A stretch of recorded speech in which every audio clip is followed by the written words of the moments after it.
It's time to talk about the important issues for the natural state. And there's only one place to turn for that. Opportunity Arkansas's Nic Horton. You can find Nic's work at opportunityarkansas.org. And welcome back. It is the Wednesday edition of First News here on the 26th of February, 20 minutes in front of 8 o'clock. And yes, the CEO and founder of Opportunity Arkansas now joining us, and Nic Horton. And Nic, welcome back to the show. How you doing this morning? Good morning. I'm here. I'm ready to go, ready to talk some Arkansas policy. So. Very good, very good. Well, I don't want to start on a down note, but I'm going to, because as the legislative session goes on, it seems like major wins are not happening at this point. We're talking about Medicaid reform, we're talking about tax cuts being voted on. It seems like none of that's happening at this point. And so, is this turning out to be not as impressive of a session as we thought it was going to be this year? I certainly think that's a fair way to put it so far. I mean, we're about 2/3 of the way through the session, and yeah, I mean, I think conservatives are starting to really ask themselves, like, where are the big conservative wins? Mm-hmm. We've talked a lot on this show and elsewhere about the need for welfare reform, the need to continue. Look at what's happening in Oklahoma and Louisiana and Mississippi. Mississippi has got a plan to fully phase out their income tax. Louisiana just went down to 3%, a flat 3% income tax rate. Oklahoma, the governor there is still talking and still pushing forward, even this week, with a plan to continue pushing for cuts, to continue getting towards zero. Now, to be fair, we've made a lot of progress in the last 2 years. Sure. We've done a lot of cuts so far, but right now it just seems like in the last 6 months or so, conservatives have taken their eye off the goal and their eye off the ball here, and we are more focused on creating new programs and spending more money. And when you talk to folks in the building, they say, well, we're going to get to that. But it's not going to be this session is what is becoming apparent. Mm-hmm. And then once the session's over, I mean, hopefully the money's there. But right now, there's so many bills coming through that are increasing spending. It is becoming more and more doubtful in my mind that we're going to have the revenue cushion to be able to do more income tax cuts this year. And that's very concerning to me. And I think it should be concerning to the taxpayers of Arkansas. Yeah, no, I think it's top of the mind for people here in Arkansas. Even on a smaller tax cut that was talked about, they talked about getting rid of the grocery tax. And I mean, have we seen much on that even? I mean, that was talked about by the governor before the session. Yeah, frankly, no, not yet. I mean, there has been one amendment filed, a constitutional amendment to get rid of the grocery tax that was filed before the deadline. They have a deadline for those in early February for constitutional amendments. So we did see that filed by Senator Mark Johnson, which is great and a great step in the right direction. But we haven't seen any movement on that. And we haven't seen any movement on any other legislation related to the grocery tax or the franchise tax or really any of these other tax bills. And some of them are being run in committee, but there's this weird process that's playing out. We saw this last session too, where bills come before the House Revenue and Tax Committee, and they say, "Okay, we're gonna hear this bill, but we're not gonna take a vote on it today. We're just gonna hear it, and then we're gonna set it aside in a big stack of other tax bills, and then at some point near the end of session, a bunch of us will get together in a back room and we'll decide which 2 or 3 or 4 bills that we want to get out of committee. We'll bring those few up, vote them out really quickly, and we'll move on." That is not a very transparent process, to state the obvious, and it's not a good process because all of these bills, in my opinion, should be vetted and considered, and there should be a vote. There should be a recorded vote, by the way. Your listeners would probably be shocked to hear that they don't know. They can't find out in general how their legislators voted on bills in committee because we don't take recorded committee votes in the state of Arkansas, which is completely insane. Exactly. Yeah. So I could go on that tangent for a while, but point being, there are bills out there. There are good bills out there, but what we're doing right now, what's playing out right now, frankly, at the state capitol is we're spending the bulk of the session creating new programs and spending more money.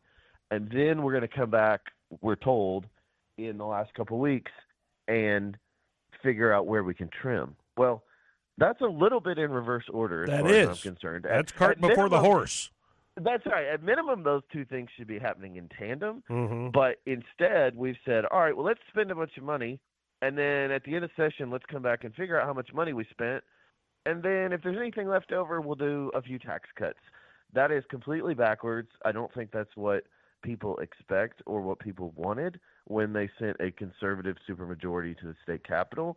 And going forward, we got to figure out how to do this better. Yeah, I mean, it just seems like with the supermajority, it would be pretty easy to just get these things done. And it does, yeah, the order that things are being done in doesn't make sense. And then just the fact that the lack of doing the big things seems to be part of the problem here as well. On a brighter note, well, right, and, go ahead. And grocery tax is a great thing. Sorry to cut you off, but like, grocery tax is a great thing. It's something we've been supportive of, and we should get rid of it entirely and just get it off the books.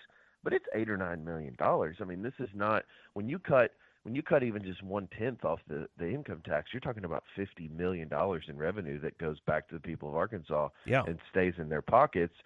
And we're not even talking about that.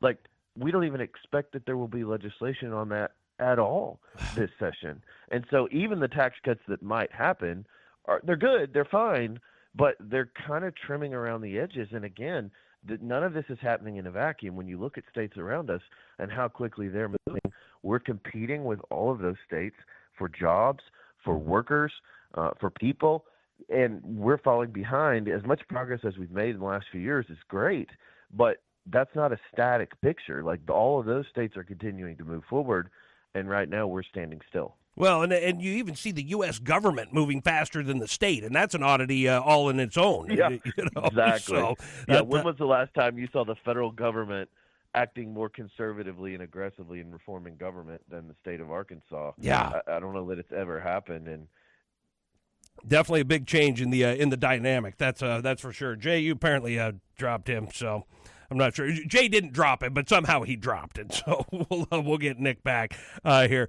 Who knows? Maybe they got control of the phone lines down there and they just cut it real quick. So we shall see. But today is going to be a homeschool day at the Capitol. And do we have Nick back? Nick, are you there? Okay, very good, very good.